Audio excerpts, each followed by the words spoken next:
Всем привет! Вы на YouTube канале Аксель Франк.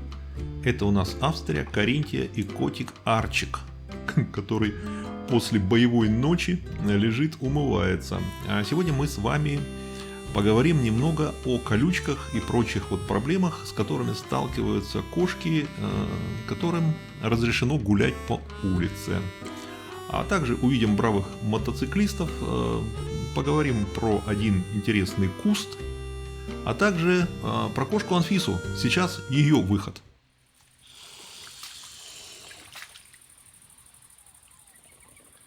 Анфисе приходится за доской, вот там надувная доска стоит для саббординга. И ей приходится по собственному пирсу ходить, прячась за доску. Ибо вот эти Змей Горынычи на нее шипят. Анфисия. Да, я видел, как вы на кошечку шипели, да. А это у нас мотоциклисты. Это у нас парад Харли Дэвидсон. Наконец-то он вернулся. Из-за короны традиционного сбора Харли Дэвидсон на озере Фахерде не было. В прошлом году не было, например. И мы уже по ним соскучились. То есть собираются десятки тысяч, 70 тысяч, один раз было, до 100 тысяч собираются мотоциклистов. В основном Харли Дэвидсон, но и другие модели тоже. И у них там неделя развлечений, концерты, всякие тусовки, экскурсии такие. А венцом вот этого их собрания является парад. И парад проходит, можно сказать, возле нашего дома. Вот эта дорога сверху, которая до нашего дома отсюда метров 150. И я традиционно этот парад снимаю. Как видите, все это для любителей шума мотора. Такое мероприятие, конечно, абсолютно культовое. А вот это у нас съемки где-то 10 августа были. Меня просили просто указать, а когда примерно съемки. Примерно 10 августа. У нас была проблема с уровнем воды в озере, но потом постепенно все решилось. То есть были дожди, и озеро наполнилось. Вот Арчик, смотрите, штанину свою белую выставил.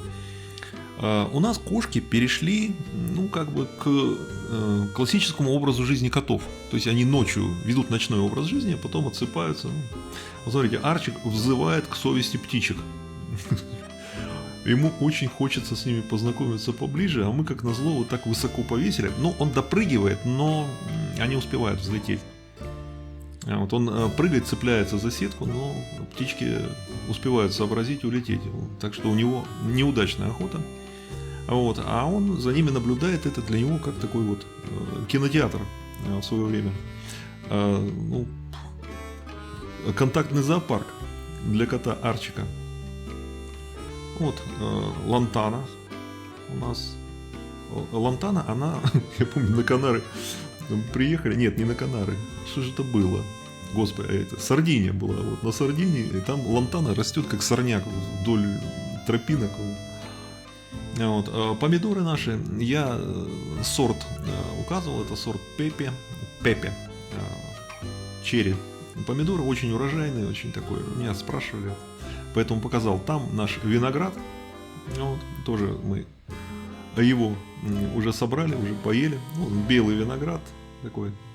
А вот это лучшие помидоры по вкусу. Все-таки желтые сорта, почему-то любые черри, такие большие, мясистые, желтые помидоры, на мой вкус, кажутся гораздо вкуснее. А вот это загадка. Вот смотрите, мне очень нравится этот куст, я его снял специально. Вот эти белые стрелки, смотрите, какие симпатичные. А что это за растение? Если знаете, напишите, пожалуйста. А вот сейчас интересно.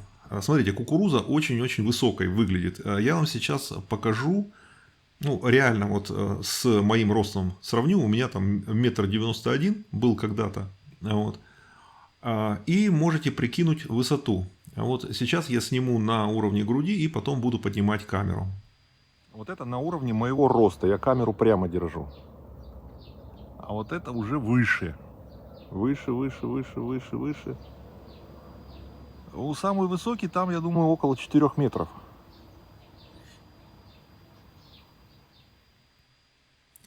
Ну, кстати, она вырастает абсолютно, вот она звук хорошо задерживает, сигнал от пульта с верхней дороги, по идее, если нажать пульт, наши ворота открывались. И когда ты подъедешь к воротам, ворота уже открыты. Но когда кукуруза вот так стоит, сигнал не проходит от пульта. Ну, то есть такая защитная стена настоящая.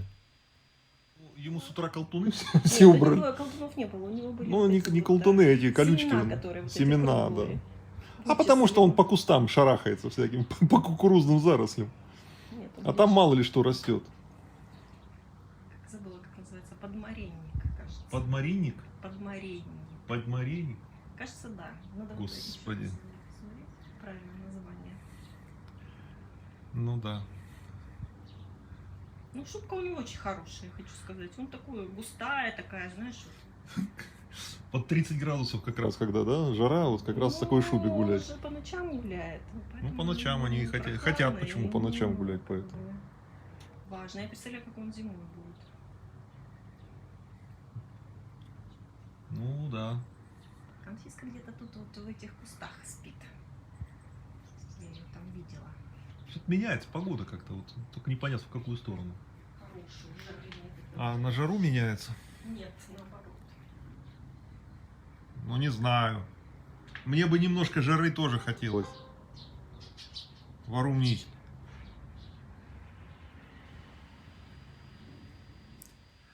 Вот смотрите, коты длинношерстные. Коты гуляют у нас вот по двору, лазят по кустам, по каким-то вот растительностям. Соответственно, что мы делаем? Ощупываем каждый день, то есть его погладить, пощупать.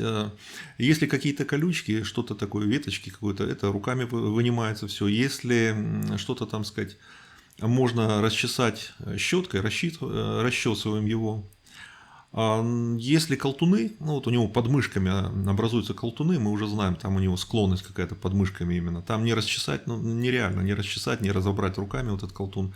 Там просто выстригаем. Ну, просто вот ощупываем и следим, чтобы у него, там сказать, не доводилось до какого-то, ну, плохого состояния.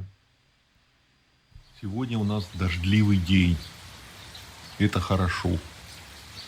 Во-первых, польет растюшки все, а во-вторых, реки наполнятся. Для гидроэлектростанций полезно. Ну, это продлится где-то до после обеда. После обеда все распогодится, солнечно до плюс 25. Завтра еще один день будет такой влажный, а потом жара. Обещают еще там недели-две под 30 градусов. Ну, посмотрим. Вот смотрите, саббординг очень полезный вид спорта. Это для любого возраста. Ну, это действительно для любого. Тут бабушки, дедушки там по 70 лет, они на этих досках вот вовсю. А если у вас, если вы не пробовали, и у вас есть какой-то водоем, ну, летом где-то отдыхаете, попробуйте. Это, в общем-то, очень такой успокаивающий, дающий гармоничную такую аэробную нагрузку практически на все тело. И в то же время, да, ты едешь, смотришь красивые виды, ну, как-то вот хорошее развлечение, в то же время хорошая физическая нагрузка, такая именно для людей старших возрастов.